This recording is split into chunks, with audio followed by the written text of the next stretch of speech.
Kan kadang mereka kayak apalah aku ini kan gitu. Nah itu harus gimana sih sebenarnya punya mentality-nya? Kayaknya banyak yang nggak sadar bahwa the biggest risk itu sebenarnya is not even trying gitu. That's the biggest risk gitu. Soalnya kan banyak banget opportunity itu tuh yang bisa minimum cost lah. Costnya kecil gitu, bisa gitu. Apalagi kalau misalnya kita pakai jasa ya.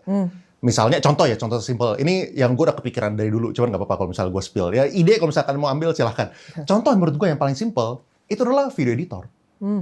Contoh kayak gini ya, kita di Indonesia secara UMR itu misalnya di Jakarta lah ya, kita ngomong 5 sekian gitu. Kalau misalnya di Jogja berapa gitu. Ya kan kalau misalnya di Semarang berapa lebih gitu kan. Kalau misalnya daerah-daerah pasti lebih kecil lagi. Ya let's say kita ngomong 3 juta sebulan gitu kan. Si bule-bule bayarnya berapa buat UMR mereka gitu kan. Sedangkan banyak sekali sekarang skill tuh yang kita bisa delegasikan ke luar negeri yang mereka tuh nggak penting buat si bule-bule juga editing. Kita bisa editing gitu sebenarnya. Kita sebenarnya bisa ekspor jasa sebenarnya gitu.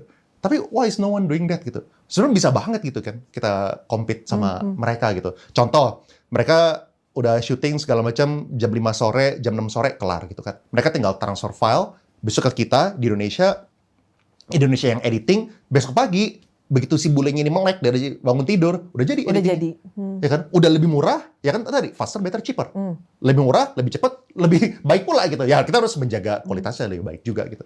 Kalau misalnya itu terjadi kan there is no reason why kita tuh nggak bisa afford ke sana gitu. Apalagi di zaman sekarang yang semua teknologi bisa ada kan ya sebenarnya ya. Benar. Emang masalah tentu dan juga ini sih kayak banyak orang itu terlalu menyekat-nyekat diri. Nah, maksudnya gimana kok? Menyekat-nyekat diri itu maksudnya gua bagian desain, bagian video editing bukan gua.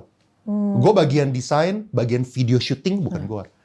Gitu. Atau enggak gua bagian orang yang jago di desain, bagian bikin website gua ngerti, tapi bagian marketingnya gua nggak mau tahu, itu orang lain. Itu yang mengakibatkan orang itu pasti nggak bisa maju gitu. Soalnya semua pengusaha yang gua tahu, at least yang mulai dari bawah lah ya, itu semua mengerjakan semuanya sendiri dulu. Palu gada ya? Palu gada, semuanya. Gue bisa adain. Semuanya gitu. Maksudnya kalau misalnya kita mungkin bukan yang coding. Kita mungkin bukan yang mengerjakan